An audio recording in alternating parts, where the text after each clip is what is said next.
All the second stage tanks now pressurized. Astronauts report it feels good. T-minus 15 seconds. Guidance is internal. 12, 11, 10, 9. Ignition sequence start. 6, 5, 4, 3, 2, 1.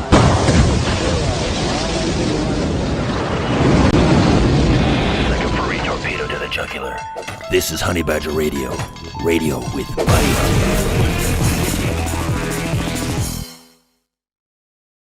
Hello and welcome to HBR Talk 385, Weeping and Gnashing of Teeth.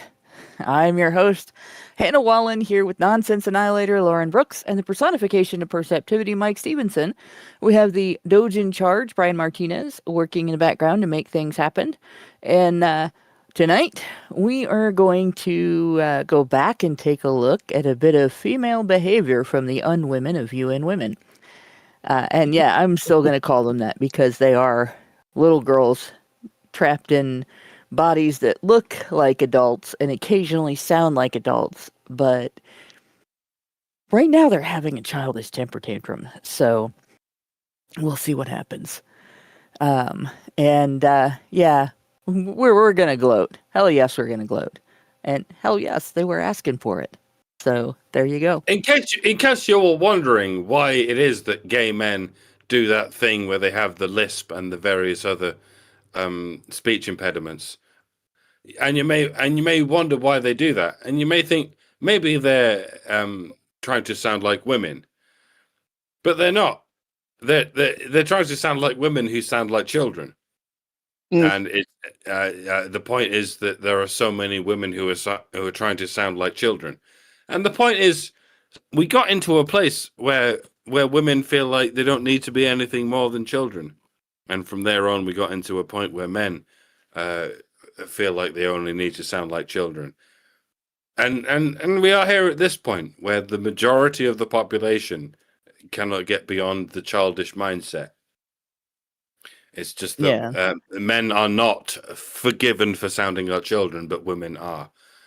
Yeah, and the other half of that problem is that men feel like they cannot discipline their children properly. So, when the children start acting like children, men just step back and say, "Oh, well, let kids be kids."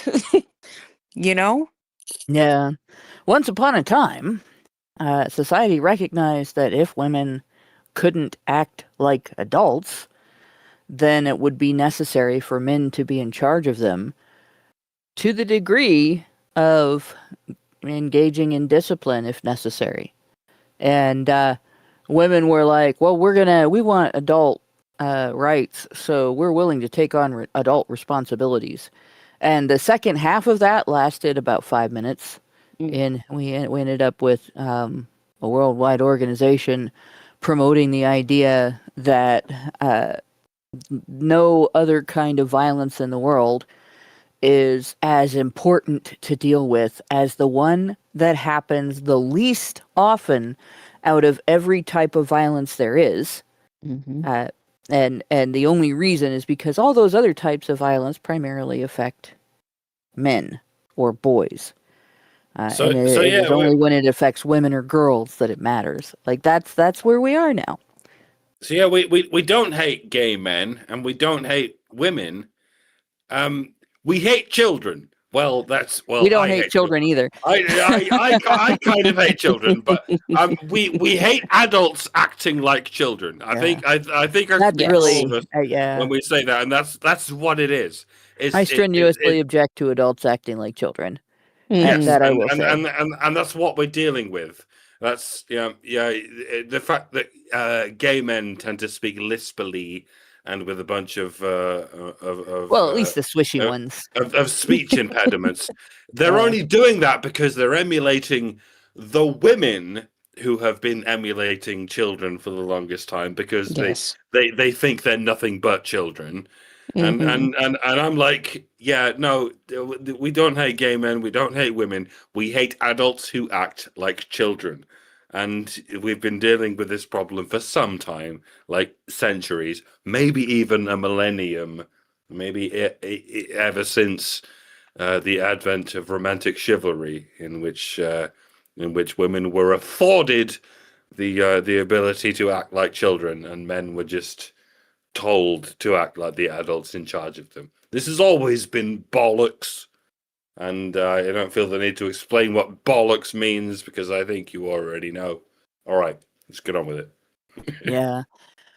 So, before we get into what we're going to do tonight, we got to do what we got to do. As always, Honey Badger Radio dishes out a smorgasbord of thought-provoking discussions, and boy, are we going to provoke the thoughts tonight.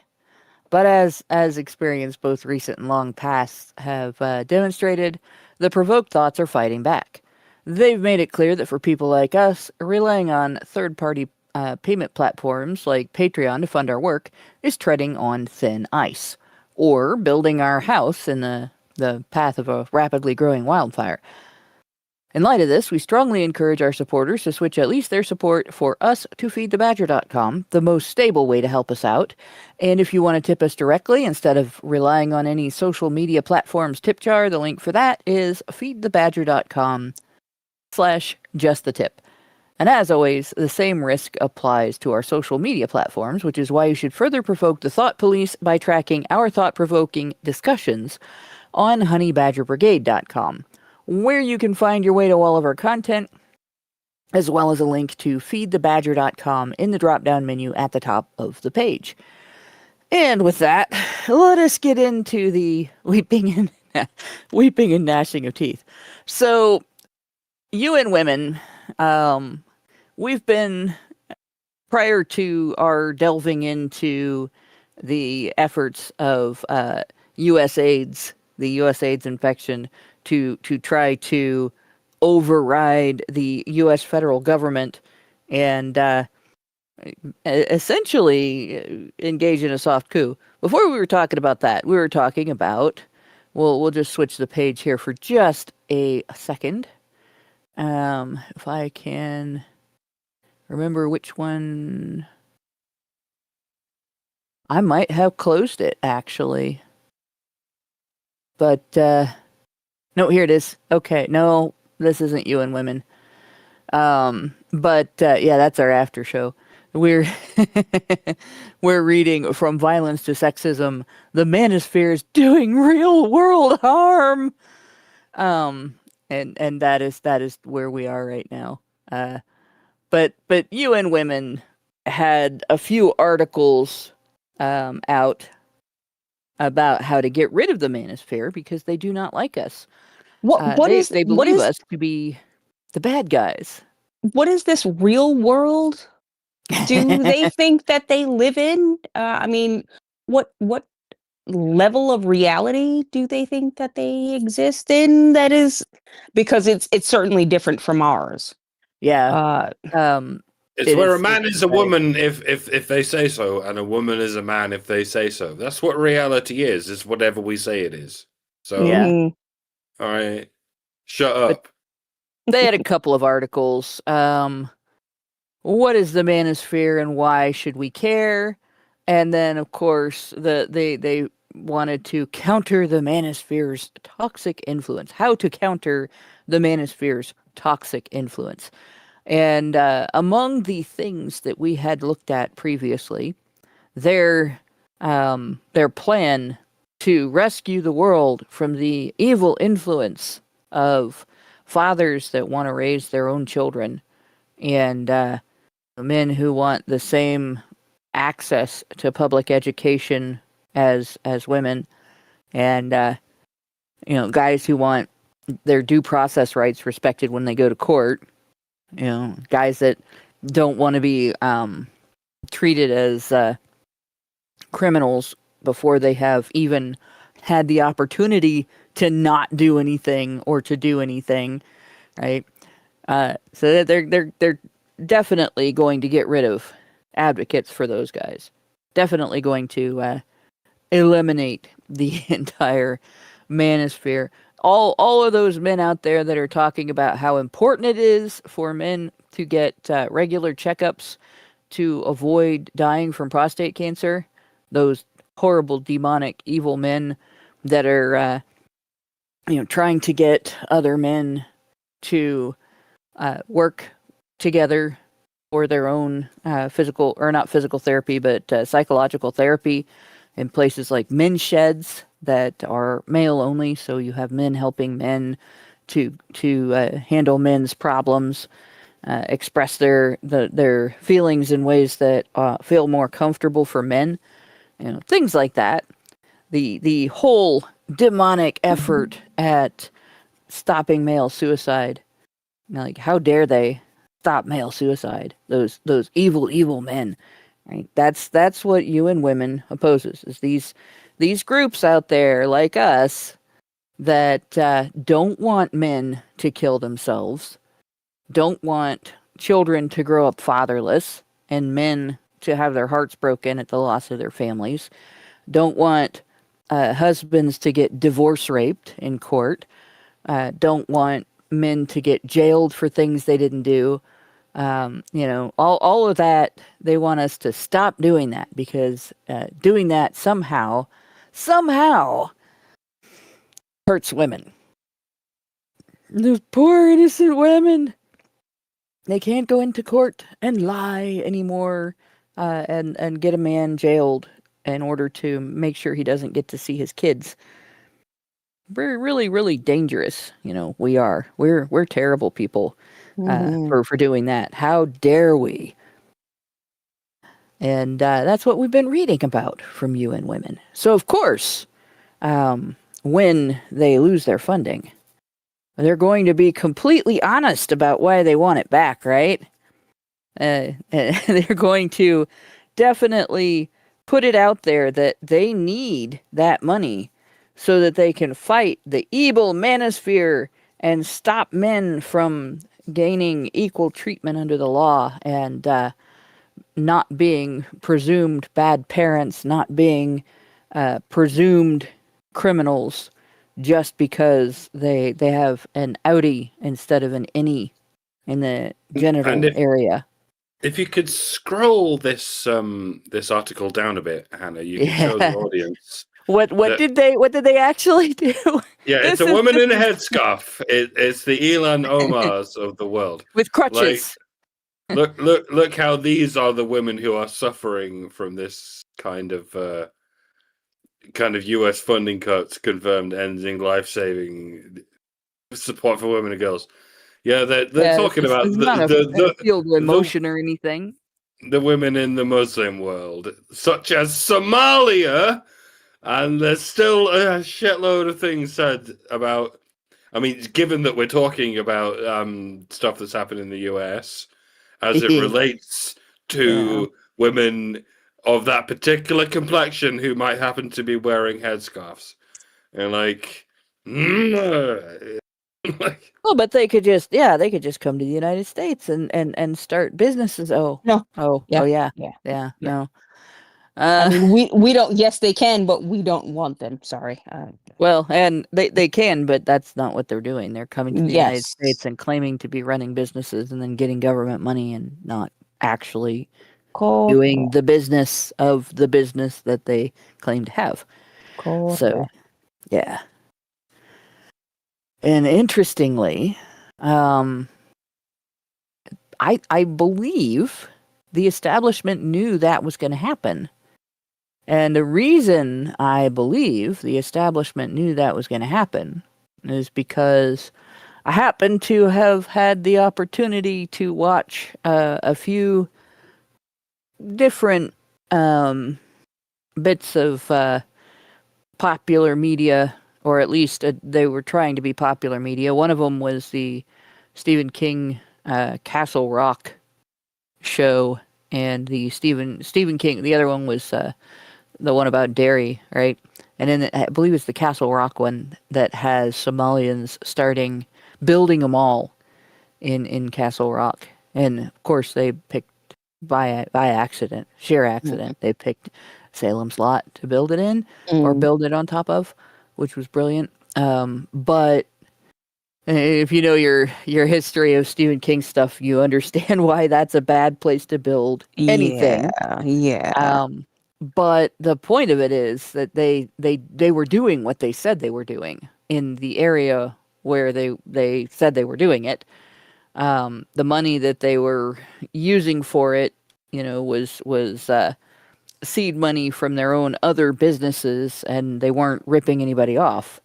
And of course, that's a TV show, and that was made specifically to create the impression that any objections to large groups of Somalian entrepreneurs in your community is just racism. You are an evil racist. It's not accountability, and it has nothing to do with whether or not they are actually providing the services that your tax dollars are going to them to provide. It's just because you don't like people with whatever color skin isn't yours.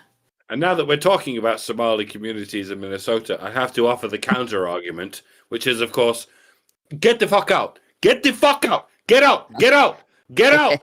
Get out. Get the fuck out. Get out of my community. Get out. Get out.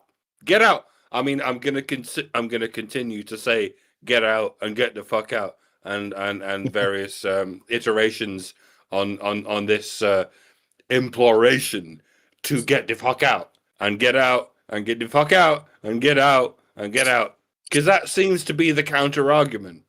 Get the fuck out of our community, which you'll notice the irony, right? Yeah, because Nick Shirley's latest video dropped just now, and he and his compatriot kept saying it's about fraud, it's about fraud, it's fraud, it's fraud, and they kept saying that same word over and over and again, but their opponents kept just saying get out, get the fuck out, get out, get out, get the fuck out, get out. I'm like, okay, we're dealing with two different reiterations of the same argument over and over again. But one of these is a great deal more ironic than the other. Mm-hmm. Like the Somalis who have come here to defraud us, defraud the Americans, defraud the Minnesopians or whatever it is of how they came to Springfield, Minnesopians. Minnesopians. Remember the whole they're eating the dogs, they're eating the cats. That was about Haitian and Somali refugees in Springfield, Ohio.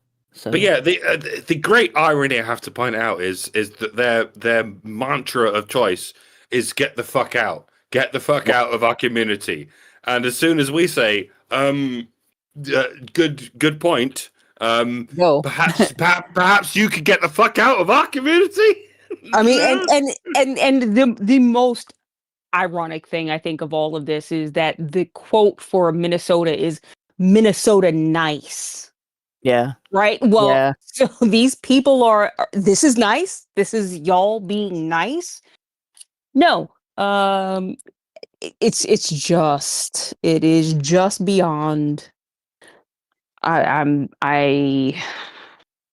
God, I'm flabbergasted, and yeah, it's hard to look at the discussion and the way that people are behaving in the discussion and not wonder sometimes if people are absolute morons. In Minnesota has had a lot of, like, the Duluth model came out of Minnesota.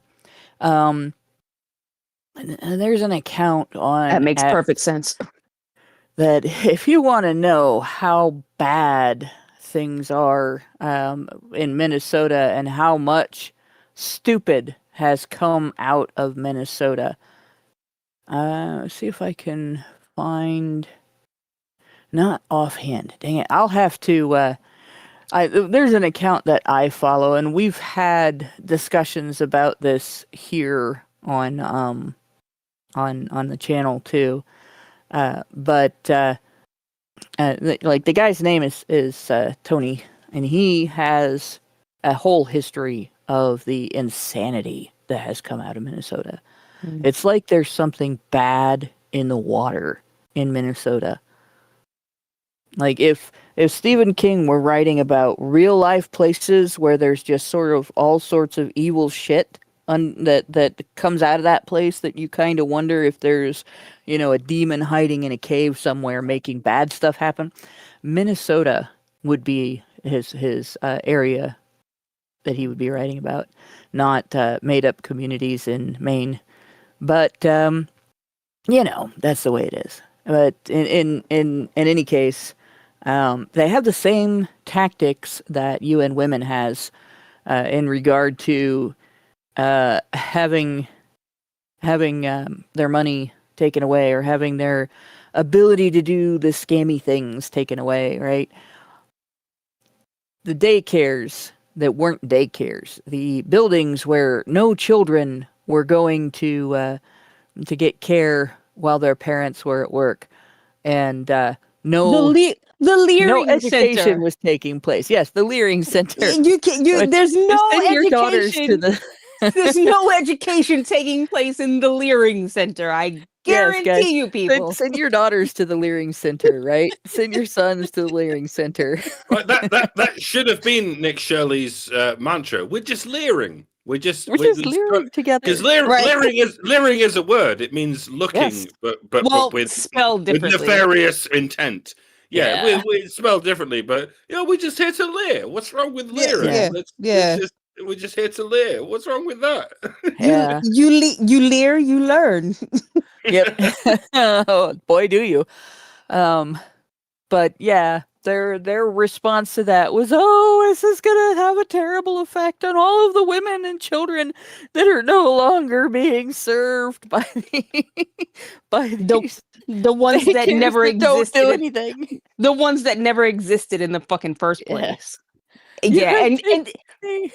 And this is just, honestly, I really believe this is almost, it's very akin to the same schemes and frauds that UN Women is pushing upon the rest of us, right? It's the same fucking thing. It's a fraud. It's a scheme. You are telling us that there's people in this region that need our help. They just need our assistance. And then you go there and you find a fucking Leering Center. Yeah. Well, I mean, right now, today, with money that they've already taken out of your wallet, UN Women is funding organizations that are operating in Africa with intent to break up people's marriages. Mm. And we talked about this on previous episodes of HBR Talk. They are literally training young women to hold suspicion toward their husbands and their fathers. And they're doing things like holding classes in which they treat normal cultural practices of the local area, in which it's normal for women to be very cautious about their sexual decisions and turn to their families for advice about these things, as opposed to a bunch of old biddies who probably are 3 or 4 times divorced, and instead of being told you should screw everything that moves and then get mad when nobody wants to settle down with you after you've hit the wall, they're growing up learning that their bodies are special and valuable, and that they should save sexual activity for when they plan to have children, so that they're not raising them in abject, starving poverty. Because that is the reality in Africa. If you screw around when you're not prepared to support a child, you end up raising your child in profound, abject, starving, disease-ridden poverty in several nations there, many nations there. Not all, obviously. There are nations in Africa that are practically first world nations, and some that are. There's a big difference between West Africans and East Africans. Yes. I mean, people like to talk about Europeans like they're all the same, and in other instances they like to talk about Hispanics and North Europeans like they're not the same. Meanwhile, all Africans are African. You like the idea of an African American, as though and anyone from Africa, as long as they have the same skin tone, is the same. But West Africans and East Africans have as much in common as North Europeans and South Europeans. Less, actually. Have much less of a problem with West Africans than I have with East Africans, and it's largely because West Africans were largely influenced by Christendom, and East Africans are largely influenced by Islam. Not to mention North Africans, who are entirely they're not even dark-skinned persons that have any relation to sub-Saharan Africans. North Africa is entirely Arabic at this point. Like, it's not even the same. They don't have anything in common. But as far as sub-Saharan, we still have West Africans and East Africans, and people like to talk about them as though they're completely the same, but they are absolutely not. When we talk about slavery, particularly slavery in the US, the people who were taken as slaves in the US are almost entirely West African, because that's how the shipping routes worked, and because Christendom invaded from the West, and that's where they got most of their slaves, albeit sold to them by West African kings, and that was how that worked. But East Africa is an entirely different kettle of fish. East Africans were ransacked by Muslims, and I don't even know where I start with the complexity of that, and that's how we got people from Egypt and from Djibouti and from Eritrea and from Somalia. That's about as far south as they got. And it all came to head in Ethiopia. Nobody conquered Ethiopia, arguably, but Somalia is on the border of Ethiopia, and that was as far as the Muslims got into Islamifying Africans. And Somalia is what happens when East Africans get Islamified. And Yep. I don't know how to say this without sounding as racist as I possibly can, but there are ways in which Africans can be civilized, and there are ways in which Africans can be de-civilized. Islam de-civilized them in the worst possible way, and that's how you get Somalians. There are bad things about every race, and there are good things about every race. But when you take East Africans, who were already kind of backward, and then you infuse them with the worst kind of Islam, that's when you get some Somalians. And yeah, I should probably stop talking, but I think you get what I'm saying.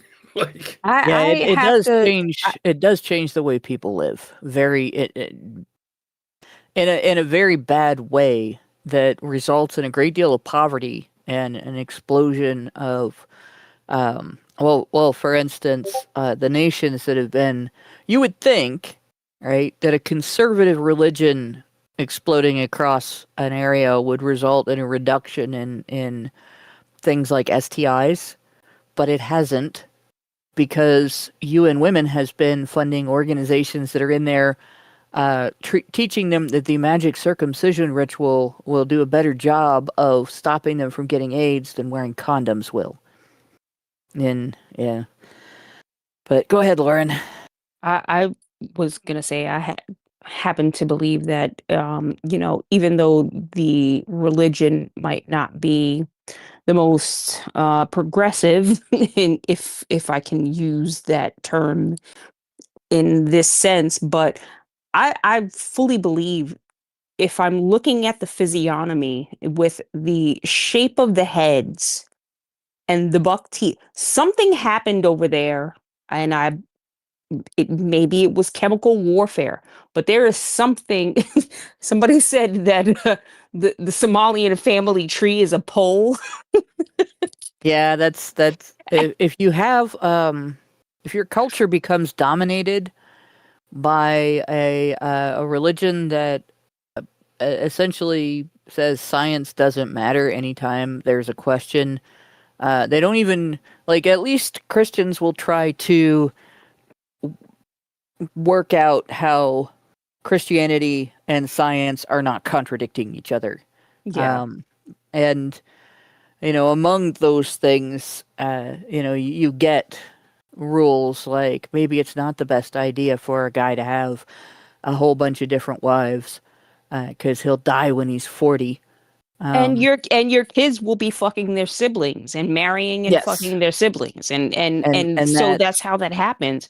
yep. Right. So I get it. It's just And it's not that it's that the men are evil for living their culture. It's that the science tells you if you limit the number of men who reproduce, you get a whole population where half the population is related to the other half of the population. It becomes very difficult to find somebody that you can be with without inbreeding, and yeah. that happens in more than one area. It's not just one country, and that's played out in a lot of different ways. It's one of the reasons why the U.S. kind of outlawed that practice, Right. where one guy monopolizes a bunch of different wives, and it's why it normally I don't mind learning about different religions and different religions, making their sales pitch, I guess you could say, on TV and everything. But I absolutely despise the show Sister Wives. I was just about to say, Because right? yeah, Like, because we're not talking about religion. If we're talking about the culture, I mean, the two are kind of basically intertwined, right? And it's hard to kind of draw the lines between where one ends and the other begins. Um, but like, limiting your gene pool is just unwise. correct, right?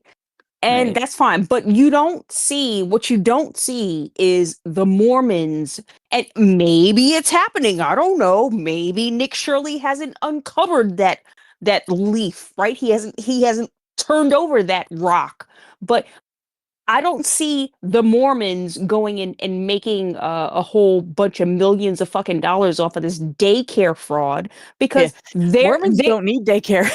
right. Well, exactly, and but for the same reason that the Yeah. Somalian women do not need daycare, Daycare. they Yeah. they don't work. Their religion tells them that they should not. The women should be at home taking care of the children.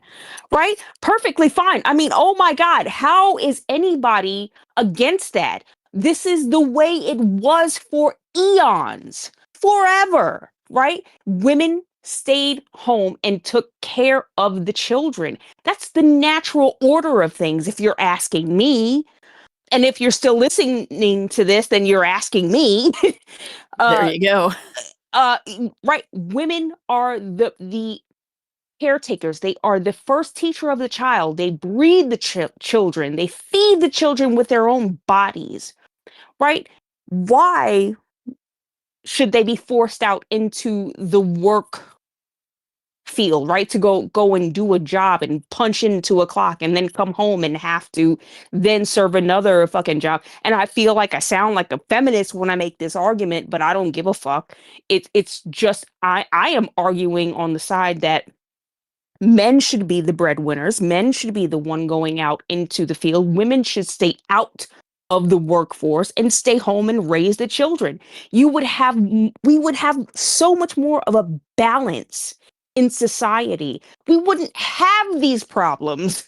Women wouldn't have, Renee Good would not have enough time to get out into her fucking car. So, first off, Yeah, sorry, I don't know about Renee Good, man. I think she would have been an outcast Well, but But this is in no, no, terms no, no, of no. She dropped off she's her a kid busybody. at daycare, right? Drove from wherever the fuck she was into Minnesota. I think it was Indiana. 5 hours Hmm. across state lines to go. I'm gonna protest against ICE.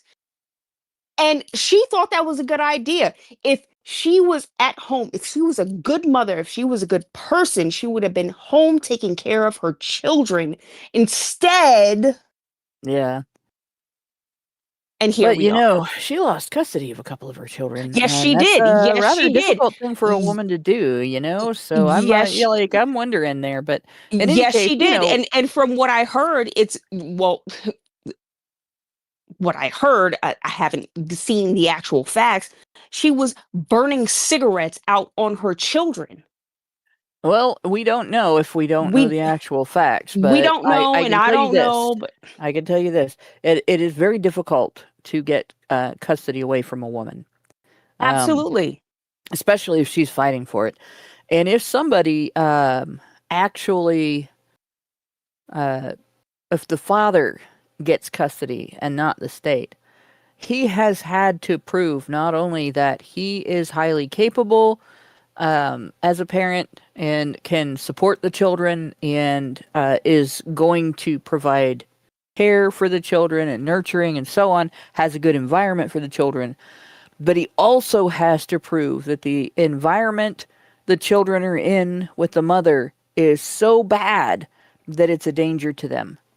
In order to cut custody off from her, like getting equally shared parenting rights, getting joint custody, getting shared parenting, that's one thing. And we hear all the time about how, fathers that go for custody get it X% of the time. And, well, mothers that go for custody get it a higher percent of the time than fathers. And the question becomes, when you add them up, it's more than like 150% total between the two. So the question becomes, what's going on there? Well, the reality is um, they're lumping in shared parenting, joint custody, and so on with fathers going for full custody. It's not the same. And when you examine cases in which fathers are going for full custody, in which the mother has things like supervised visitation or no visitation, it's very rare for a man to actually get that. Mm-hmm. Much more rare than when women being granted that. And women can do something men can't. They can go into the court and say, he beats me, and therefore he shouldn't be able to see his children. Mm-hmm. And the court doesn't vet that accusation. If the father cannot conclusively prove beyond a reasonable doubt that she is lying about him, he's screwed. Yeah. Whereas if a man goes to court and says, she hits me with a frying pan, therefore she shouldn't be around the children, the court doesn't treat it the same. Well, just because she's a threat to you doesn't mean she's a threat to the children. Or Mm-hmm. worse, what did you do to make her angry? Right. Right? And I'm going to bring this up forever because I'm never going to stop being angry about it. A few years ago, I've had a lot of guys talk to me about their cases because that's how I got into the men's rights movement, was dealing with a case like this where women make false allegations and a guy is trying to just protect his child, right? And so I've had a lot of guys ask me, what did you learn from that case that could help me? And I tell people mostly the same thing, starting with the fact that documentation is absolutely vital, Mm-hmm. and you absolutely have to walk into court with your ducks in a row because the court is already going to be against you from the get go. Right. But this guy, his ex had some very serious mental health symptoms that indicated a level of instability that made her dangerous to anyone who was dependent on her. Mm. She did things like just running off and abandoning the family for years, and then coming back and wanting to live with him and the kids. And she joined a cult. She had all kinds of strange ideas. There was a lot there. And because she was impoverished due to her own choices as a result of her mental health condition going untreated or not being properly treated, Mhm. The judge decided in that case that he had, even though they were separated and divorced and stuff, the father had to allow his ex-wife to move back in with him so she could be there to mother her child. And and that's the way it was put. Jesus. And not their child. And he basically had to tolerate her presence until she could get back on her feet. Mhm. And one day while he was at work, she murdered their child. She stabbed the child to death. And when this happens with a man, where the wife warns the court system, this man is unstable, he has been violent, here is the list of stuff he has done, and it looks like the kind of behavior this woman had engaged in. The courts give full custody to the mother. The father gets supervised visitation. They don't mess around. They protect the children. But when it's a woman, she can sit there with this look on her face, poor me, I'm in trouble, and play victim of the situation. And the court shows sympathy, not to the children, but to the mother. And you get the children being exposed to a woman who is later going to murder them, stab them to death. And that this isn't a unique case. It's just a case that I actually happen to be in communication with someone involved in it. And Consider the difference between Ilan Omar and Omar Fateh. You probably don't even remember the name Omar Fateh. He's the Somalian guy who looks like a buck-toothed broom handle. You know That's that all guy? of them. That's all of them. That's the general description of Somalis. But you know the guy I'm talking about, the guy who tried to run for mayor of Minneapolis. That particular Oh guy. yeah, yeah, He, yeah. he had the Yeah, fucking bulb head and all that yeah. stuff, and hmm he couldn't get in because he wasn't pleasing to the eye like Ilan Omar was. Ilan Omar has got into this position of power and has been there for fucking 7 years or whatever it is, because she is easy on the eye because she has just the right skin tone and she has just the right level of neoteny. aesthetic neoteny, even And though and she and just even the right husband. Oh, indeed yeah.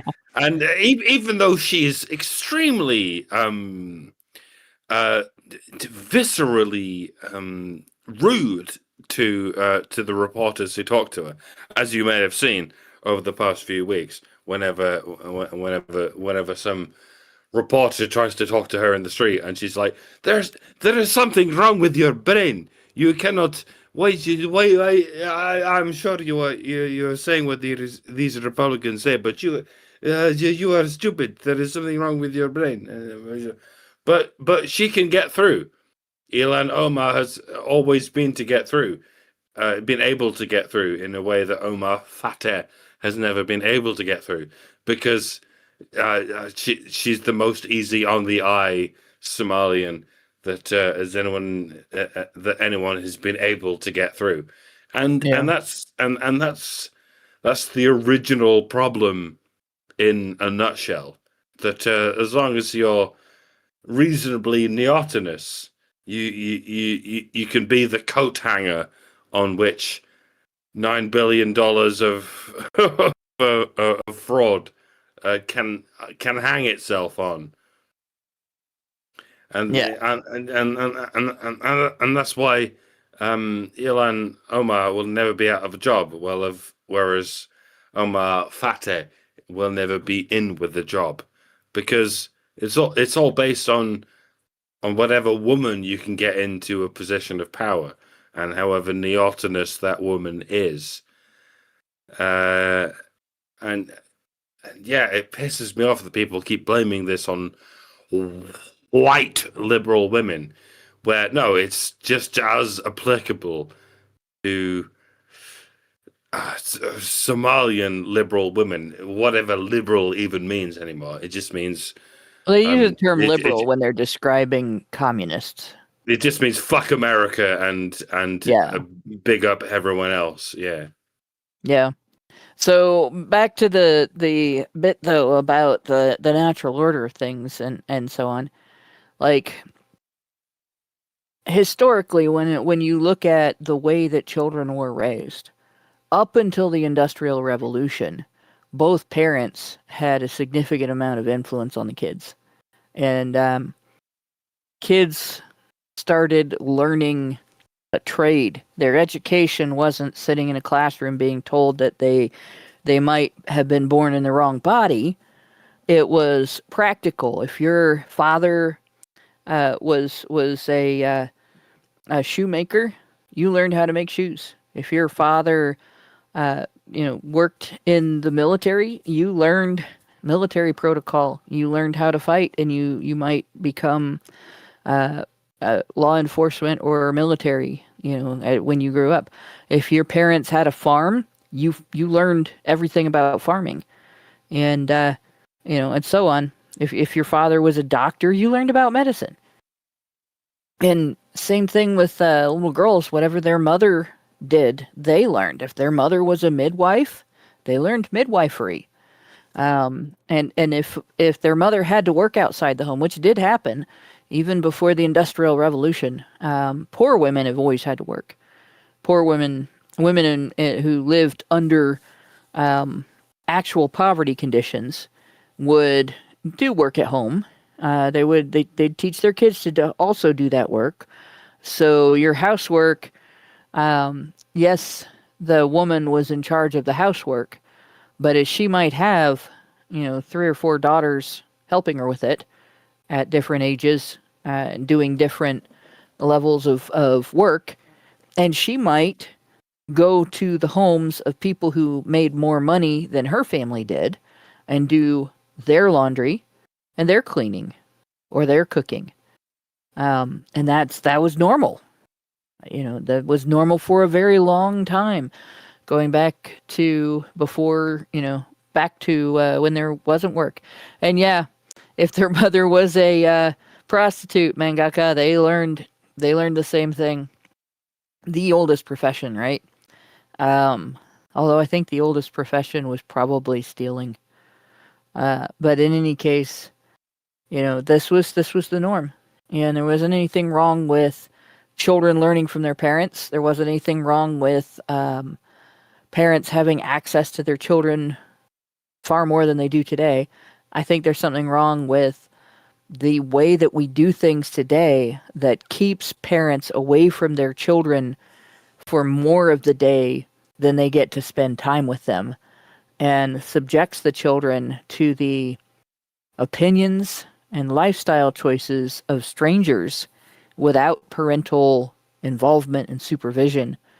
Parents are kept so busy today that until something dangerous or bad happens, until their kid comes to them with a problem, they often don't know the kid is being told things in school that should not be inflicted on children. Right? But in any case, all of that said, when it comes down to it, the biggest source of opposition to the natural order of things, parents staying together, families staying together, and children having the nurturing care of both parents, comes from organizations that are supported by world government organizations like UN Women. And UN Women themselves, their advocacy, their litany, is all about accusing men of being abusive and claiming that, if they don't get enough money, women all over the world are just going to die. And I'm not exaggerating here. They literally have said, this decision will have devastating impacts on women and girls and the health and aid workers who serve them in the world's worst humanitarian crises. So, Doctors Without Borders is not a UN Women organization. They go all over the world and they assist people with health care, right? All over the world. And they assist people with health care in the world's most humanitarian crises. UN Women gives money to organizations that go all over the world and promote abortion to women in cultures where it is not normal to kill your babies before they are born. Then we have the USAID grants. Who? Because we were talking about UN Women. USAID has been exposed as a huge money laundering fiasco. So why is the United Nations, in an article about UN Women losing their funding, why are they talking about USAID? That USAID's infection that's been spread all over the world. It is because UN Women's money, a lot of it was part of that money laundering scheme. Right? The USAID grants were designated to provide critical maternal health care, like abortion, protection from violence, rape treatment, and other life-saving care in humanitarian settings.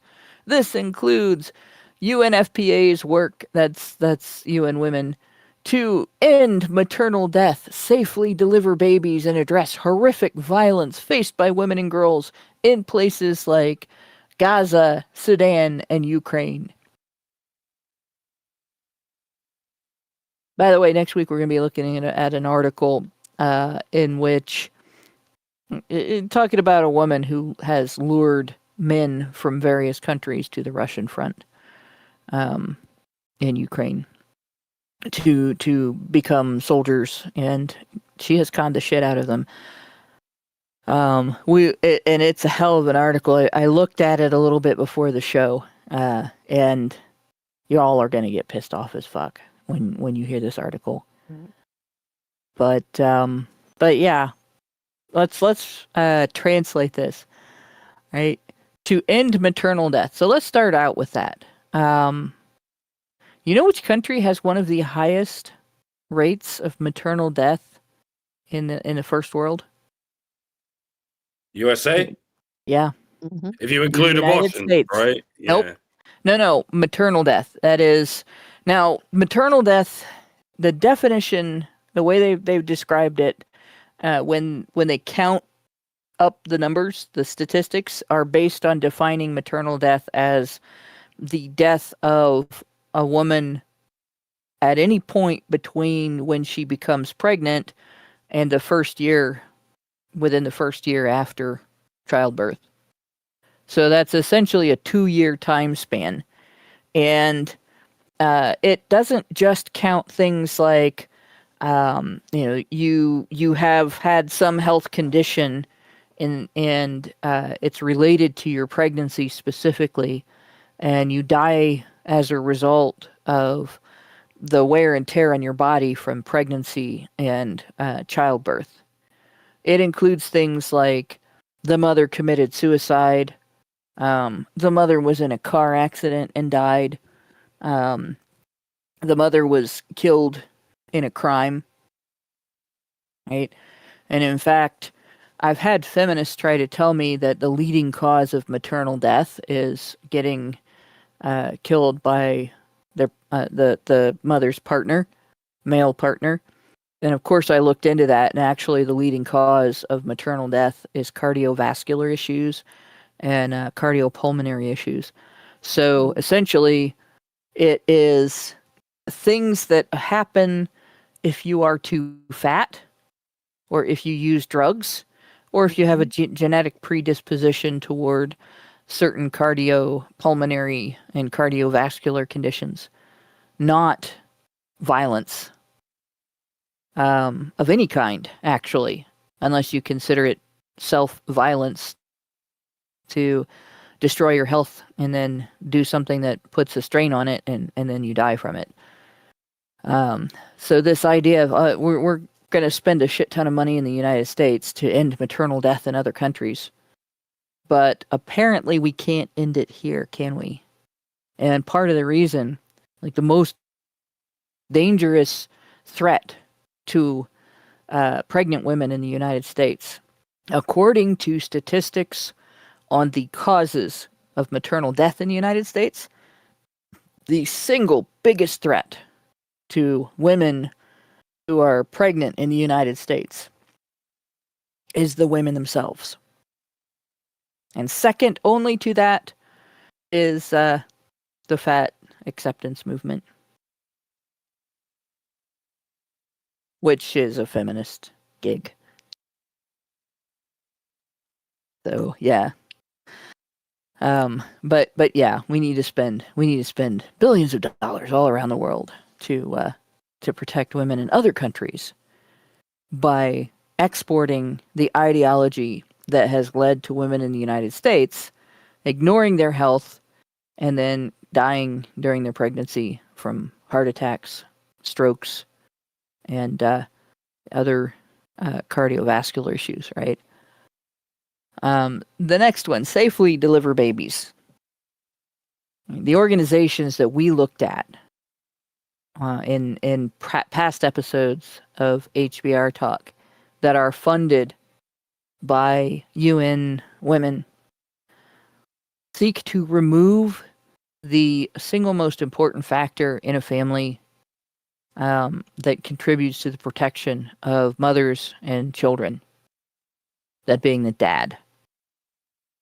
We looked at courses where girls role play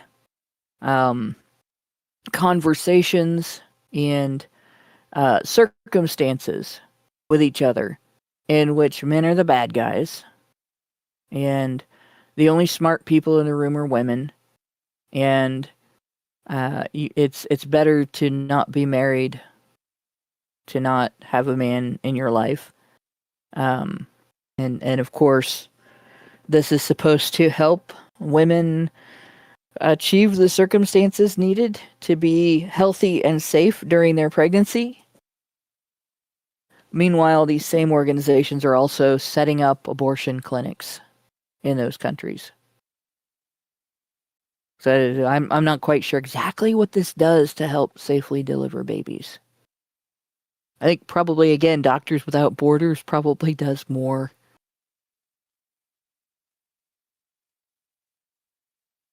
And then the next part of that, address horrific violence faced by women and girls in places like Gaza, Sudan, and Ukraine. Right. Now, those are 3 war zones. And at least one of them, the women all fled. They got the fuck out. The men were not allowed to leave Ukraine. They got drafted. In fact, we just recently did a show in which horrific violence was visited upon men who resisted being randomly drafted by roving gangs of government officials that would just grab them off the street without any type of process to determine whether they were eligible or not and needed or not. But women and girls are the ones that needed to help, apparently. UN Women wants to take all your money to protect the women and girls that chose to stay in Ukraine instead of leaving. And of course, they're in supposedly more danger than the men who are being beat to hell and murdered. We looked at that site on busification. Those men are actually being beaten to death. Their families aren't even getting an explanation as to what happened to them. Right? Sudan Civil War. And again, okay, horrific violence. There are women in the fighting forces there, so that's a bit of a different story. But it's still mostly the men that are facing horrific violence. Everything that women and girls are facing is happening to men 10 times over. And the women that it is happening to are not as obligated to engage as the men are. Same with Gaza. They could get out. They could leave.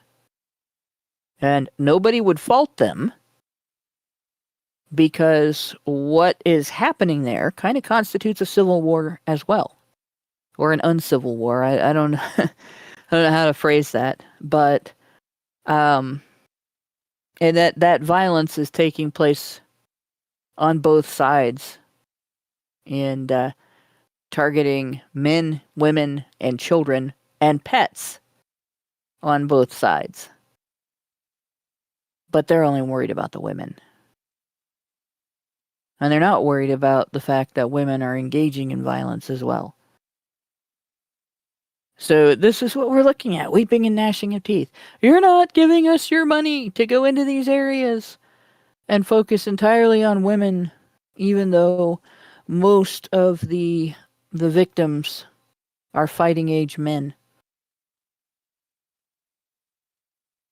Oh, I assume you all know that the reference of weeping and gnashing of teeth is a biblical reference. Yep. That's what Yep, hell. that was on purpose. That's what hell is like. The weeping and gnashing of teeth. see, And it's- my thought was to where the wild things are, Where they gnashed their terrible teeth and rolled their terrible eyes and showed their terrible claws until Max said, be still. And he tamed them with a magic trick, staring into all their yellow eyes without blinking once. And they were frightened. And they called him the most wild thing of all. And they named him the king of all wild things. Yeah. That was one of my favorite stories growing up. I love and like so many of these things, and like so much of Shakespeare is based on the Bible. Like so many of our most beloved literature is based on the Bible. All of this is based on this idea of hell versus heaven, and yeah, that's what weeping and gnashing of teeth originally meant. It was this depiction of hell, that it's of the weeping and gnashing of teeth forever, and I don't know how we get this across to people, be they religious or non-religious, but it's all, to some degree, it's smoke and mirrors, isn't it? Yeah, when it comes to this, yeah. I mean, these are women who are not, they're playing victim of something that is their own doing, right?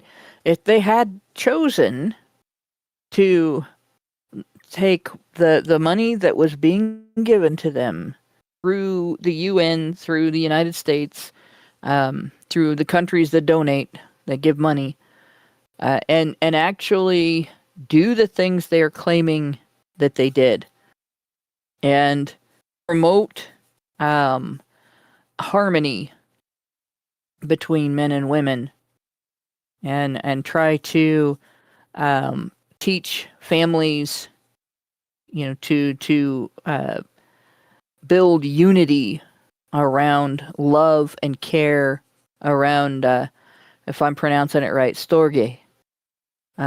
The idea that your family comes first and the people in your family are the people that you love the most and take care of, and you don't engage in violence toward them. You show them that you are there to protect them and care for them and provide for them, male or female, then they would still have that funding. There would not have been reason for, there still would have been, from an ANCAP position, that, we don't need to pay an organization to do that. But it would have been a lot harder to convince the public that it was a good idea to take the money that was being given to that organization and put it to other uses instead.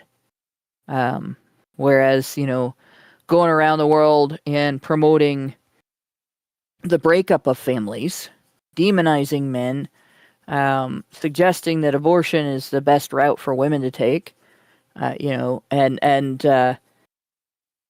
promoting a bunch of unhealthy practices against men and boys, like that doesn't lend itself to defending your organization against being defunded. And here's a prime example, right? The UN agency partners with 150 countries to provide access to a wide range of sexual and reproductive health services, it says. Its goal is ending unmet needs for family planning, preventing maternal death, gender-based violence, right? Gender-based violence, as if there is no violence that comes from the female side. Harmful practices, including child marriage and female genital mutilation, but not male genital mutilation by, oh gosh, what is that year? 2030. So this is part of the 2030 agenda, is it? When they say this, when they say family planning, they mean abortion. They don't mean teaching young women to make careful use of all of their options to prevent unplanned conception that would put their family in adverse circumstances. Nope, they are promoting abortion. It's about abortion. When they say preventable maternal death, they're not talking about teaching women to make healthy choices before they get pregnant. They're talking about young women making the dumbest choices and then relying on the state to rescue them from their circumstances. When they say gender-based violence, they are saying that it doesn't matter when women are violent toward men. It only matters when men are violent toward women. Even though women are violent toward men 3 times as much. And then when they just say vaguely harmful practices.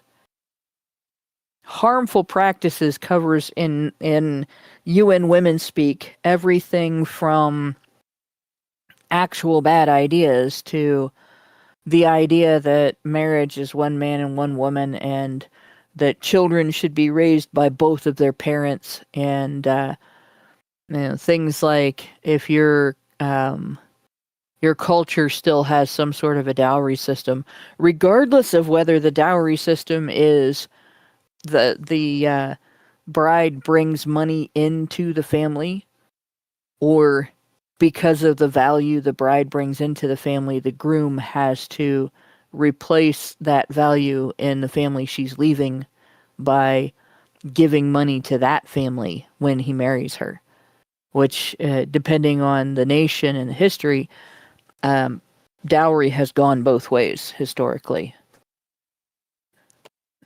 So things like that, it can be actually quite valuable to a family unit if the woman comes in with a nest egg, especially if you're in a country where, aside from that nest egg, most people are pretty poor. Personally, here in the U.S., we haven't had a dowry system as a cultural norm throughout the entire existence, I think, of the country, for the most part.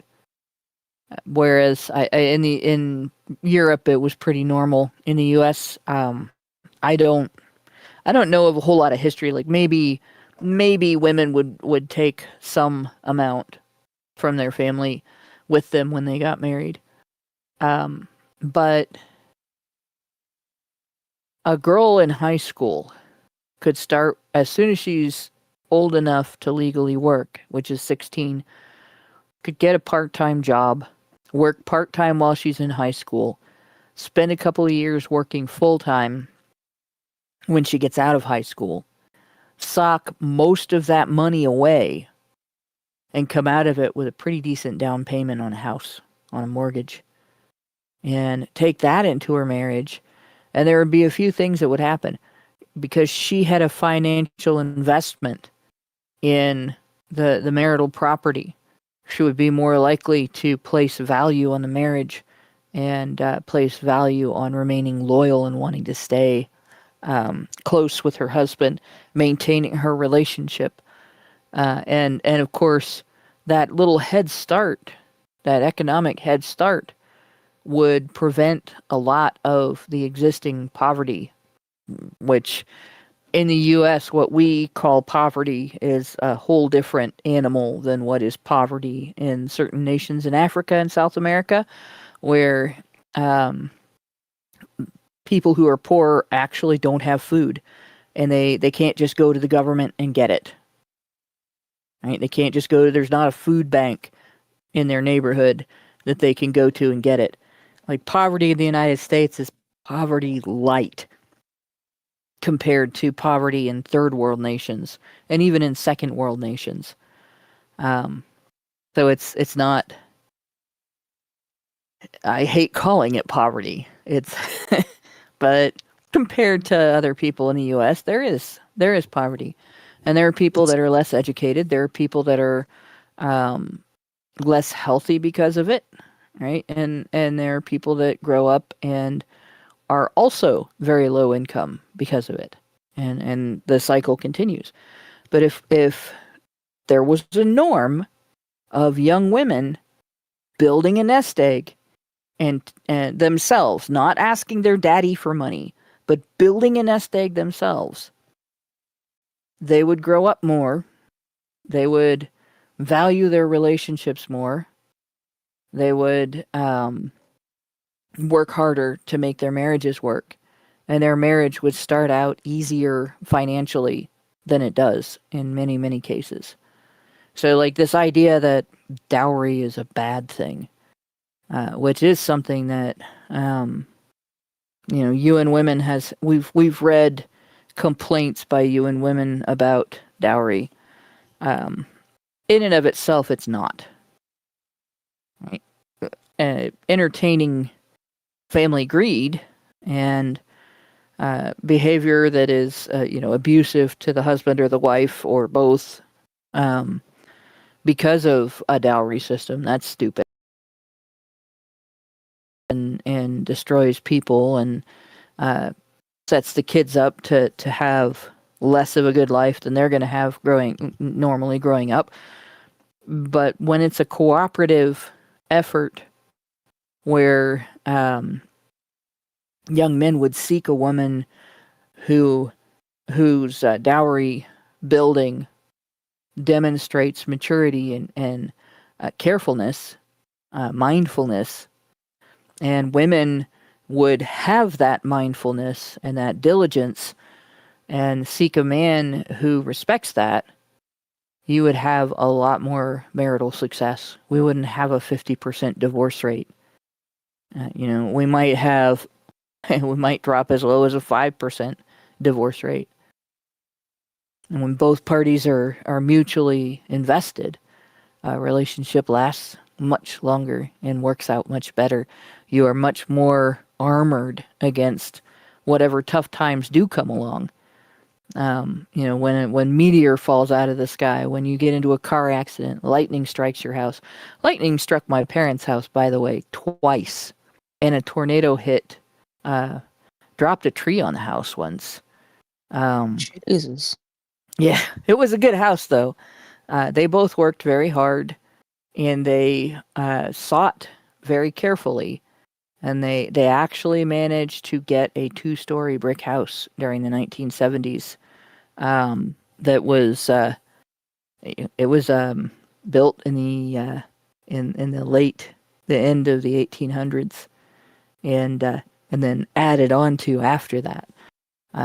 So a tree was dropped on the house. We had to get the roof fixed, and we had to we had a porch that an earthquake had ripped off, and yeah, the one big earthquake Ohio had ripped off, and the insurance covered the rebuilding, and so they made an enclosed porch and used that as the meeting room for the family business.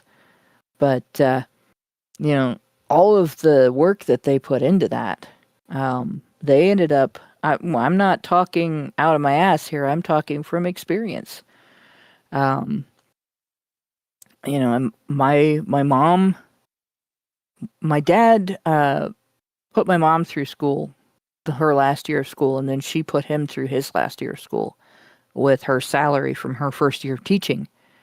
And they both worked till I was born.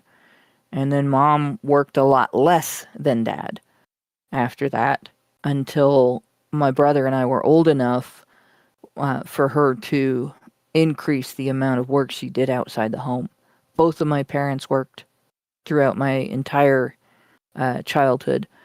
Mom worked in the home. She did sewing and stuff like that. And then she ran for political office. She was on our city council, was president of the city council when I was in high school. No, that was when I was in college. She was at large when I was in high school. And which means you're not a ward councilman. You have to get votes from the whole city. And, I thought that meant that she was on the run. Yeah, she was councilman on the run. We're going to go through your community and get your street paved, and then flee the scene so that you can't get mad about the cost of curbing and sidewalk. It's traditional for people outside the United States. One of the things that a lot of communities here do is, if the city repaves your street, you get a bill, not for the street, but they also redo the sidewalk that's beside the street and the curb. And if you're a landowner, you get a bill for the curbing and the cost of the curbing and the sidewalk, but not the street. And because that part is considered to be part of your property, but they're doing the work, and you can't say no to it. So people, and mom had to fight for our side of town to get that done, because the city just assumed people on the less incoming side of town didn't want it. They had to go to city council and say, yes, we will pay for that. But yeah, so, just because women take care of the kids and take care of the family does not mean that they cannot earn money. We had a portrait studio in our house when I was in high school. Almost my entire senior class, my parents did their senior portraits. That was mostly my mom doing the portraits. So, women have a history of learning how to make money without taking any more time than they have to away from their families. Even, those of us that I chose my work schedule based on my jobs that I took based on being able to organize my work schedule around when my kids were going to be at school. And when that wasn't possible, we arranged play dates back and forth, with other families that we were close to, things we were going to do anyway, around, well, I'll watch your kids while you're at work, and you can watch mine while I'm at work, and we won't have to put our kids with strangers in a daycare system. We didn't need UN Women to tell us how to do that. Right. That was, and that's essentially, they're going into countries where there is a traditional norm of people cooperating like that, extended families cooperating together, kids getting grandparent time if mom is going to go work somewhere, and kids getting time with friends, and women trading childcare with each other, women that they know and trust, and who have similar child rearing philosophies, as opposed to this idea that every woman needs to go put on a suit and sit in an office someplace for 8 hours a day while her kid or kids sit in a daycare center if she didn't have all of them aborted. Hmm. So they go on here, right? These termination notices include grants for which we had previously received humanitarian waivers, as they were considered life-saving interventions for the world's most vulnerable women and girls. And of course, they're talking about which countries: Afghanistan, Chad, the Democratic Republic of the Congo, Haiti, Mali, Sudan, Syria, and its neighboring countries, as well as Ukraine. So essentially, a whole bunch of nations that have been at civil war within themselves, or otherwise subjected to warlike conditions by their own populations or their own governments for almost Gen X's entire lifetime. And they don't show the classes that we talked about, where they go in and learn how to consider men the enemy and treat fathers as the bad guys of the family, and to believe that being sexually promiscuous is a type of freedom, but having mindful governance over your own body and the decisions that you make with it is somehow not. No, they're just showing a pregnant woman getting an ultrasound. If you don't give us money, women will not be able to get ultrasounds. Insidious. Because no other organization will do that. It's insidious. Yeah. Weeping and gnashing of teeth. They're so angry, so upset. And they want you to feel guilty. They want you to think that all they've done out there is make sure women can get their ultrasounds and provide food and help female victims of rape, because they're not helping male victims of rape. Mm-mm. Speaking of the Democratic Republic of the Congo, where it is used as a weapon of war against men, and this is an older conversation. We talked about this back when HBR was just one show on Blog Talk Radio, where we had articles that we shared, read segments from about what was going on in the Democratic Republic of the Congo. Men there who are combatants in their civil war end up getting anally raped so brutally that they have lifelong injury from it, and some of them die. We're talking intestinal injury. Mm. And it is horrific. And yeah, that is violence against men by other men in war. And feminists will use the fact that the perpetrators are male to dismiss the violence as unimportant. As if, poof, if men would just stop hitting themselves, right? Even though it's not like men are a monolith, right? Feminists are always saying women are not a monolith.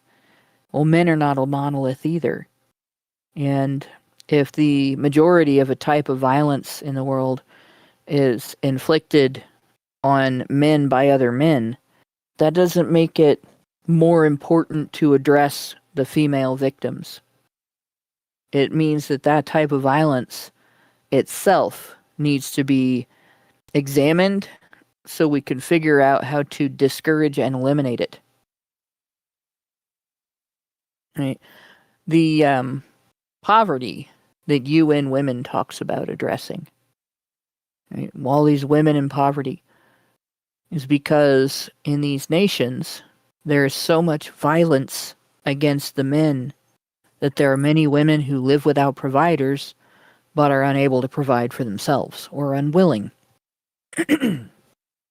And rather than encourage the attitudes and lifestyle choices that would preserve the lives of more male protectors and providers, they want more and more money to go into those countries and hold classes with young girls in which they demonize men, which solves their problem exactly how?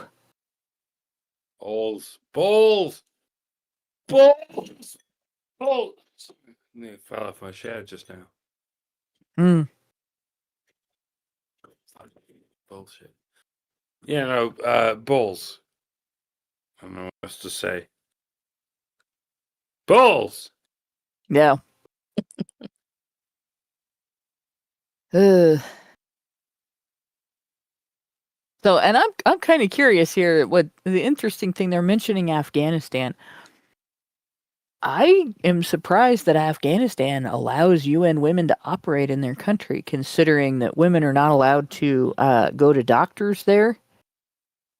Well, I mean, that's an easy answer. There's someone getting paid.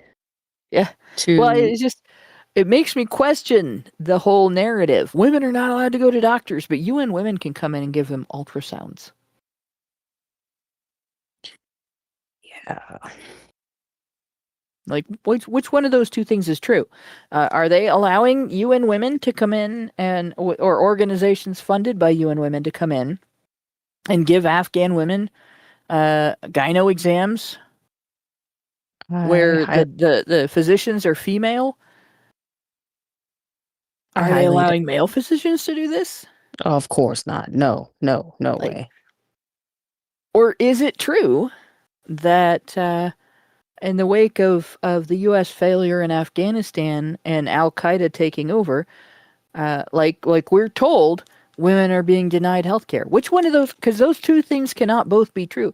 If they are letting doctors into the country that are female, then it cannot also be true that they have legislation that says women cannot be doctors and women cannot go to male doctors, and therefore women cannot have medical treatment.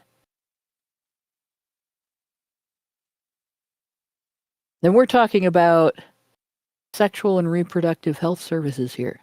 That's what it says right on the picture. Maternal health services.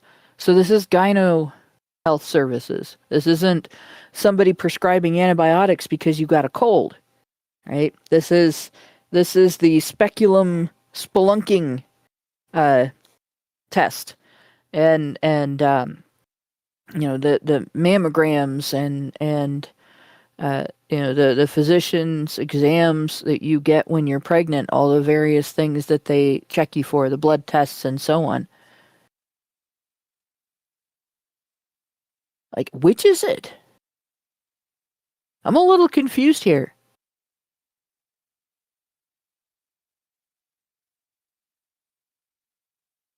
Balls! Balls, I say. I say balls, I say balls to you. And I don't know where else you can go from here other than balls. Yeah, I just like there's two stories here that are not compatible, that are being told by women's organizations around the world about Afghanistan. Like, Trump was demonized for this, even though it was Biden that fucked up the exit. Mm-hmm. Which is it? And then we also have, they're saying 600,000 will lose sexual and reproductive health and gender-based prevention and response services. Here we're talking about what they're talking about there is domestic violence and sexual violence, right? And again, some of the nations that are listed here, I see several nations that are primarily Islamic or that have widespread Islam in the nation and are ruled by an Islamic law. Exactly how are they performing those services there if we are told that under Islamic law, women who make rape allegations are not believed, and women who make allegations of domestic violence are not believed? That the husband or male perpetrator or whatever gets away with it, and there's no recourse. Who are these services being provided to? Very good question.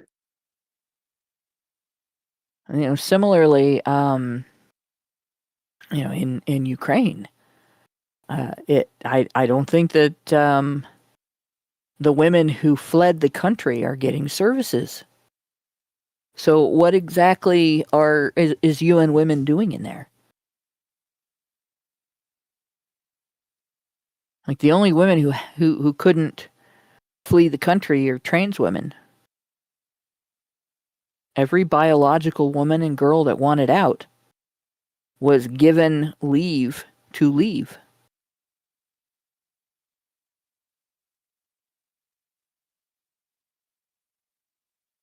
Here they say in Gaza, 50,000 pregnant women will lose critical care from UN Women's mobile health teams.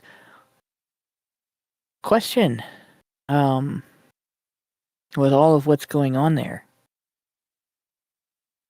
why, if it's such a terrible environment, are women choosing to conceive children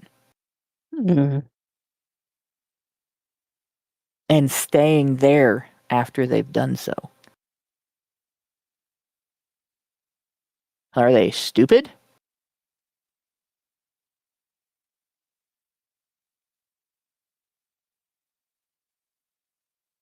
I mean, there's a high likelihood.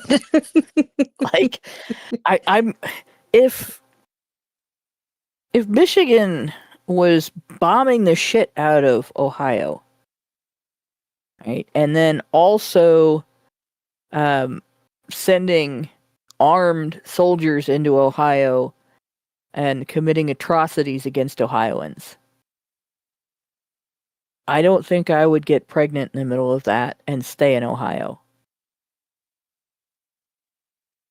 Never. If by some odd outcome I did get pregnant in the middle of that, I would get the fuck out of Ohio.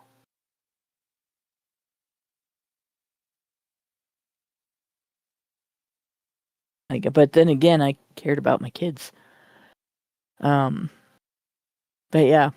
Oh, and by the way, this is up until now, this is like the worst thing that ever happened to UN Women, right? Except that they've been defunded several times by previous U.S. administrations under the accusation that it supports coercive abortion or forced sterilization.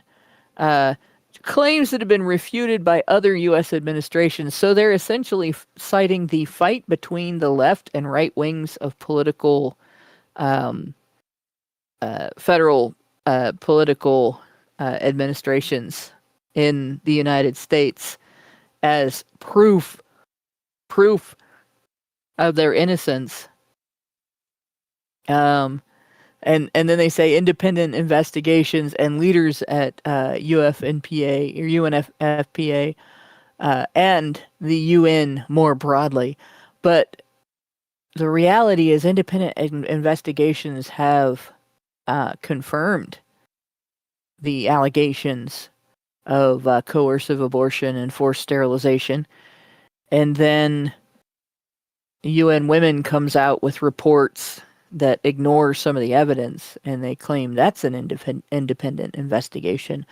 Or the Democrats just simply deny it, and they claim that's evidence. UNFPA relies entirely on the voluntary donations of governments, intergovernment organizations, foundations, the private sector, and individuals. So let's start with the voluntary donations of governments. Right?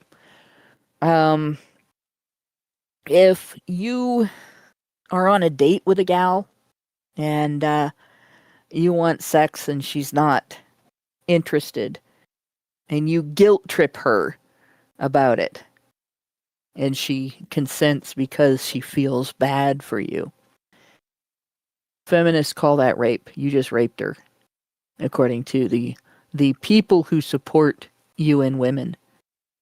But what is this article if not guilt tripping? Oh, women are going to die because you didn't give us money. The organization that launders money as part of the U.S. AIDS infection all over the world.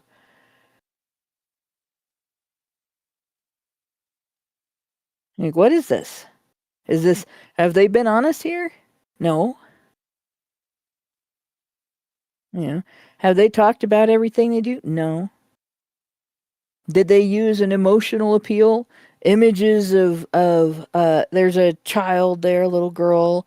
There's a pregnant lady getting an ultrasound, and there's the girl on crutches. Right? They don't actually show much of UN Women's organized work.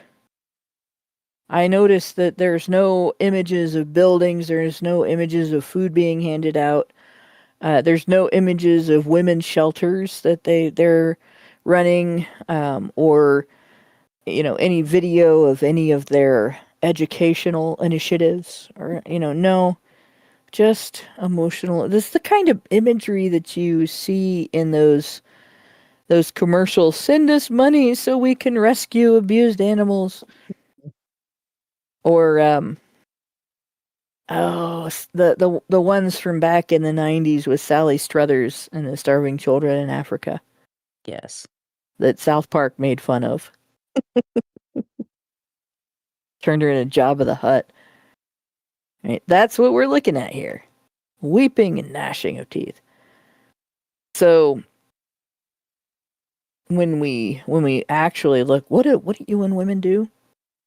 I did a search on this. Organizations funded by UN Women that promote the Duluth model of addressing domestic violence. And there are quite a number of them.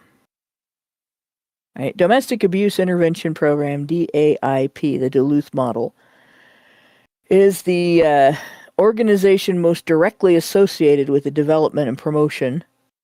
It's not funded by UN Women, but these organizations do receive funding. Global Rights for Women works with UN Women.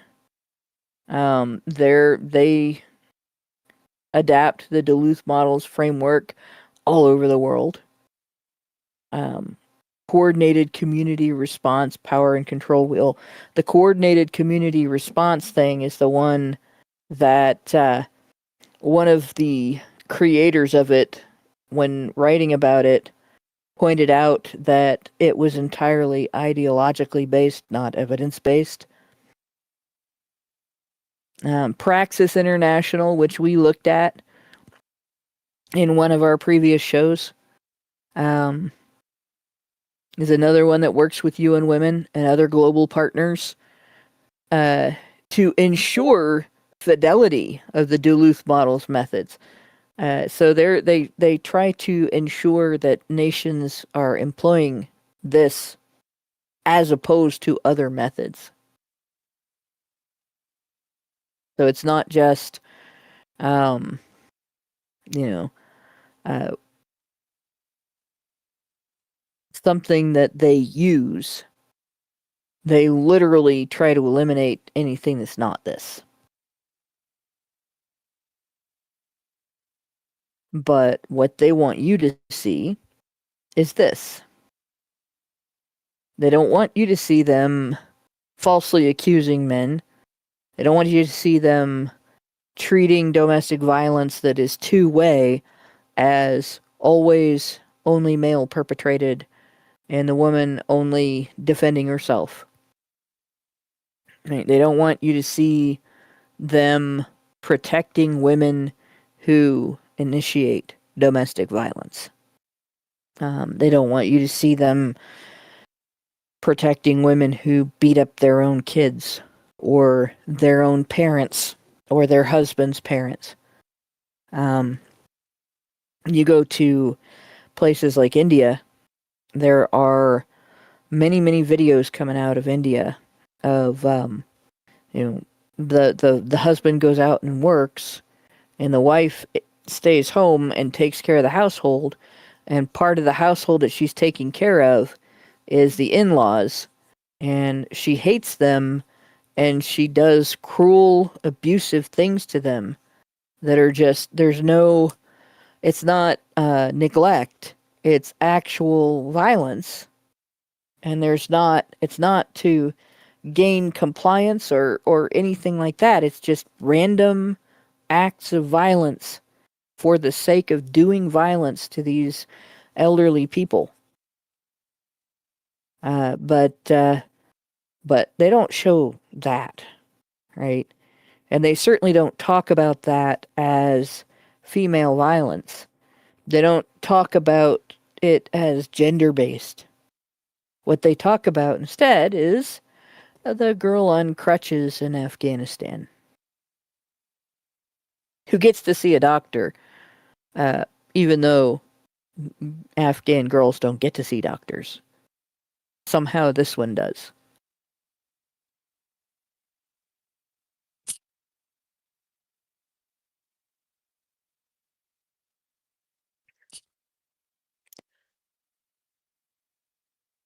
Yeah. And they go on, they have their whole thing about victims of domestic violence.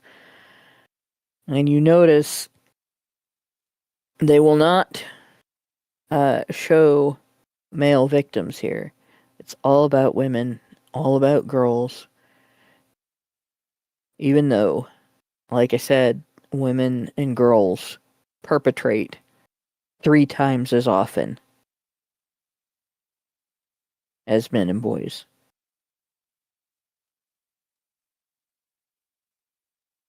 So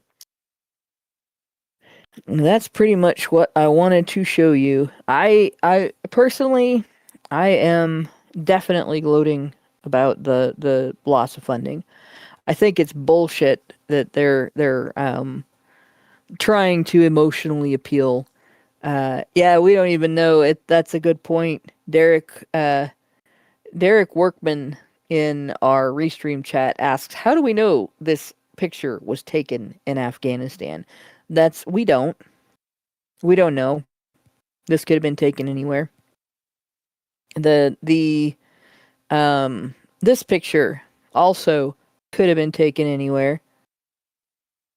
Right? This says it's a health center in the eastern DRC, but do we know that to be true?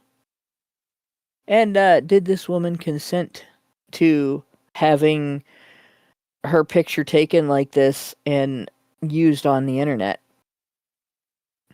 Right? We don't know if any of the claims that they're making have any basis in fact, because we do know that some of them don't, and that calls all of them into question. So, I don't have a bunch of super chats. I don't have super chats at all, I don't think, here. And I don't have Rumble rants, paid Rumble rants. But I do have a super chat from Meredith G, who sent us $5 and says, HBR Talk 385, honey for the Badgers. Thanks for the thought-provoking discussion. Like I said, the thoughts are going to be really provoked today because they're going to think we're gloating over women being left out in the cold, denied food, and subject to violence. But the reality is, after our hard look at UN women and what they actually do, as opposed to what they say they do, and how they've demonized advocates for fathers' rights and equal treatment for men in court, men not being wrongly imprisoned, men not committing suicide, and so on. How they've demonized advocacy for equal access to education. How they've demonized recognition that treating masculinity as something toxic and evil is killing men. We really don't have any sympathy for the organization, right? The provoked thoughts might have a lot to say. The provoked thoughts might get very upset at the emotional appeals on these articles, and I expect to see more of them. They're going to come out. We'll see articles claiming that women are dying because of this. We'll see articles claiming that women are getting beaten because of this, being denied health care because of this. But we won't see proof. All of this is happening because of the provoked thoughts. I know we would say that because we're in the business of blaming everything on the provoked thoughts. But, you know, you have to wonder at what point any of this is fucking true. And I think at some point, a great deal of this is true. Like we're at the late stages of whatever the fuck it is we're talking about, and whatever the fuck it is we're talking about is at the point where if you put women in charge of everything, and you give and you give women's charge of everything, then they will go ahead and be like, well, we hate our own men, and so we will give our civilization over to the other men. And that's what's happening. And I know it's hard to get through to people who are to exist in the 10 years ago, of the people of the women who think they were based 10 years ago, to the women who thought, to the women who think that they're only just getting on board with what we were talking about 10 years ago. But what's happening now is happening because the women of 10 years ago didn't quite understand what was going on.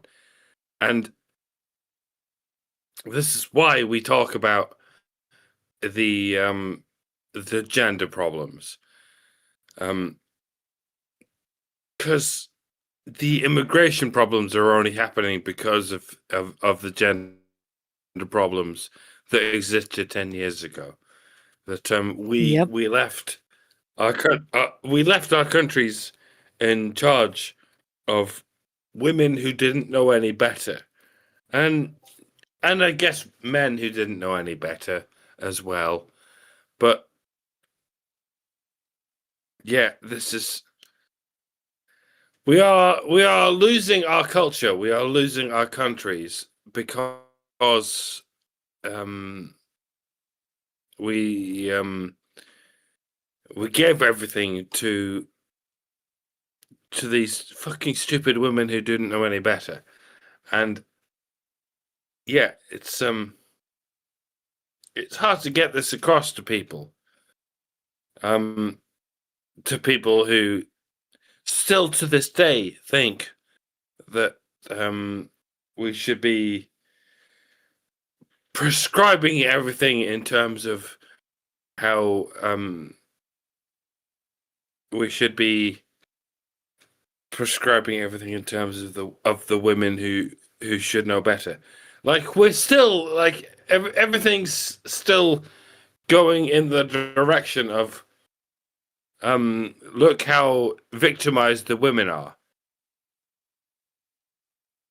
And Yeah, worldwide feminism is essentially the export of gynocentric oikophobia all over the world. Yes, well done. We got here because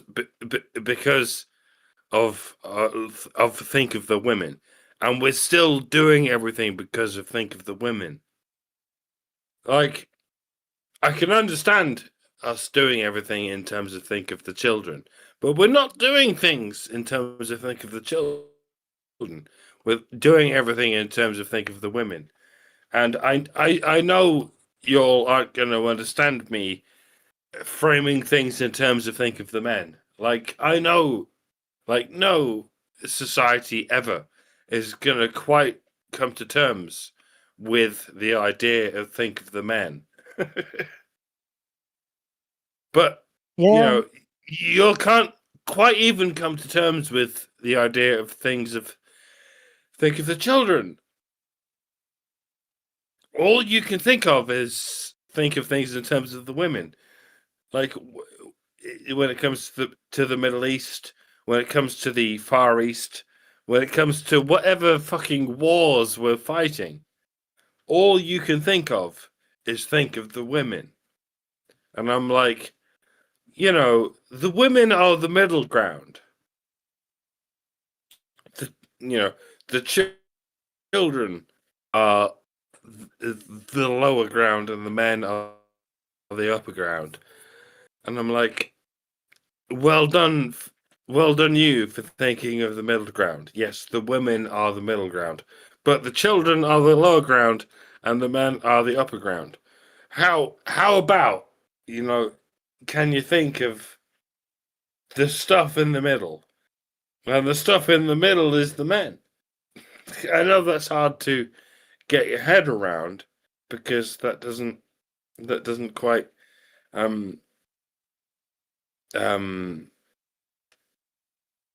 get into your brain in terms of stuff. But yeah, weirdly, the top of your morality is the women, and the bottom of your morality is the children. The middle, weirdly, is the men, and that's why you can't get a hold of it. Like, what if you cared about men just as much as you cared about the women and the children? Maybe you should. I know it sounds counterintuitive. I know, because it seems like women are important and children are important. But maybe men are important as well. I know it sounds weird. I know it sounds counterintuitive in terms of whatever morality you've been taught to believe in. But, you know, what if men are important and women are important and children are important? What if all three of these groups were important? There you I go, know, talking sense again. It's mad. It's mad, I know. But, you know, it's something to think about, isn't it? Yeah, you know, feminists would call that misogyny.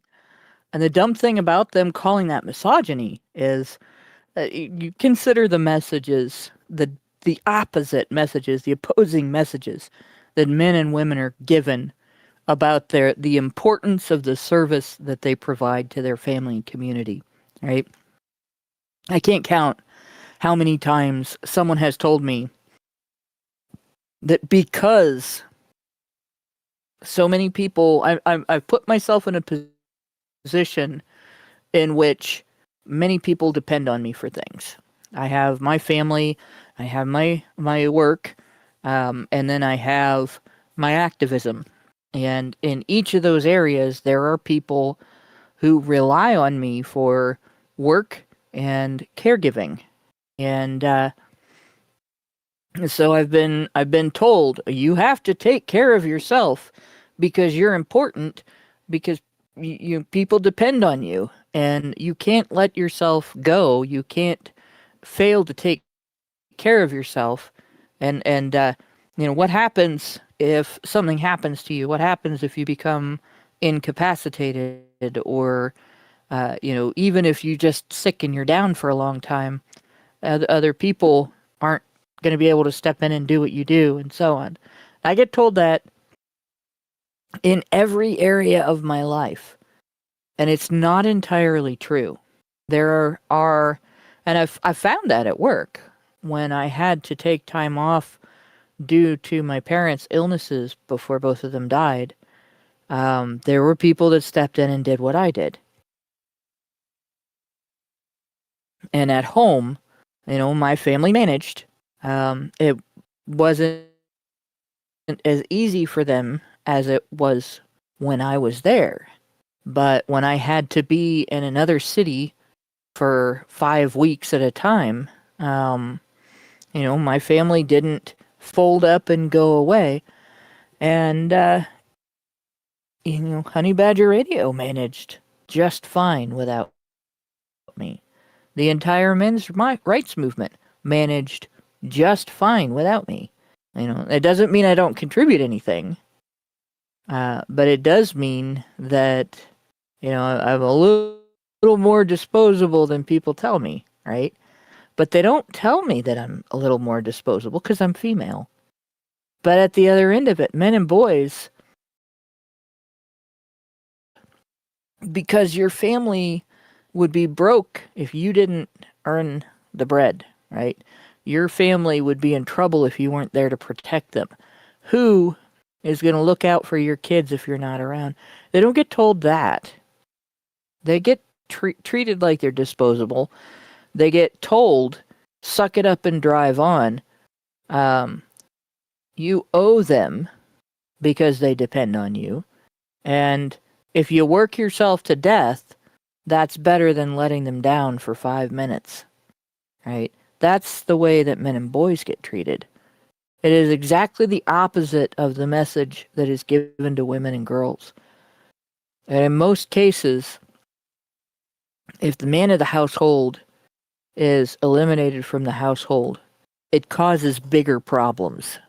Not just the immediate financial problems, but when you look at research on what happens to children who grow up without an involved father, their whole life trajectory is changed. And it's changed in a much bigger way than if they grow up without an involved mother. And this is something that people are going to balk at hearing. They're not going to like hearing that fathers are actually the more important parent, and we should be valuing and preserving them. They're not going to want to hear that we should take care of and protect our utility workers, because what the fuck is going to happen to our community if they all die? Right? But because they're men, people want to talk about how much risk should be acceptable. Well, we should accept the fact that a certain number of them are going to die on the job. Why are we accepting that? Right? Because they're men, and they're just treated as disposable. So yeah, and we need to stop doing that. Our world needs to stop doing that. It needs to become recognizable that a larger number of incidents of violence is a bigger emergency than a smaller number of incidents of the same type of violence. That a larger incidence of violent and wrongful death is a bigger emergency than a smaller incidence of violent and wrongful death. And the sex of the people that it's happening to doesn't change that, no matter what UN Women says. And honestly, pushing men out of the family, trying to eliminate cultures of extended family unity and extended family support doesn't really serve the interests of women. That's not something that they're not doing that because it helps women. They're doing that because it gives these organizations lots of power. And it doesn't actually help anybody. It doesn't help the children. It doesn't protect the men. Exporting gynocentric oikophobia does nothing but destroy societies. And if you're listening from somewhere in the world where that export is happening to your community, resist it with all your might. It has absolutely wreaked havoc on the United States. About half of the children in this country now are raised in broken homes, and the poverty, what we call poverty here in the United States anyway, the incidence of it has increased. The incidence of depending on government so much that you don't have an alternative means of surviving if government doesn't fund your lifestyle. It's huge here. The divorce rate is high. The rate of people getting into trouble, men in particular, getting into trouble with the law and ending up just spending their lives in and out of jail is incredibly high here for a first world country. And especially a country in which you don't go to jail for having political perspectives. You go to jail for stealing and engaging in violence against other people, committing fraud, which is just another type of stealing, destroying property, stuff like that, committing murders, unless you're a woman and you kill your unborn children. That's kosher here. And the leading cause of death, human death in the United States, if you count it as death, is being aborted at the request of your mother in an elective abortion.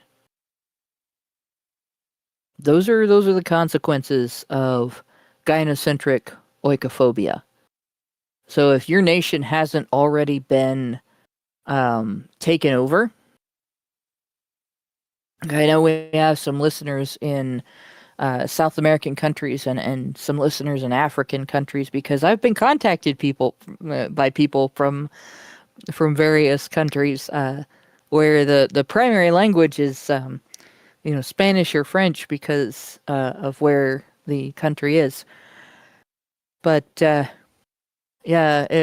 let feminism take your country over. It is terrible for the people of your country.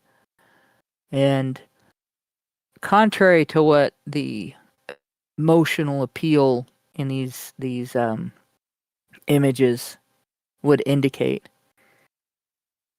your country, your culture, your communities, your people can provide aid and care for the most vulnerable in your population without feminism. You don't need feminism to give crutches to a girl who needs them. You don't need feminism to have doctors, right? You don't need feminism to have women learn to read. You don't need feminism to ensure that violence is eliminated from households. Feminism doesn't do that. If it did, there would be no household violence here in the U.S. There would be no family violence here. We would have plenty of medical treatment and good advice for pregnant women. We wouldn't have one of the highest rates of maternal death in all of the first world nations of the world. We have higher rates of maternal death than some third world nations here from preventable causes that we're just not allowed to tell women how to prevent, because that's fat shaming. Feminism isn't going to help your country, and it's not going to help the women of your country. Don't let that infiltrate your country. So, but with that, I think I'm going to call it. It's after 9 o'clock. And I think we've talked about this as much as we really can, and several subjects that are somewhat related, but not necessarily directly. So with that, I'm going to say thanks to everyone for listening. Thanks to my two co-hosts for going over this with me. And thanks to everyone who works in the background to make HBR Talk happen, especially Brian, without whom we would not have the vertical version at all. Good night, all.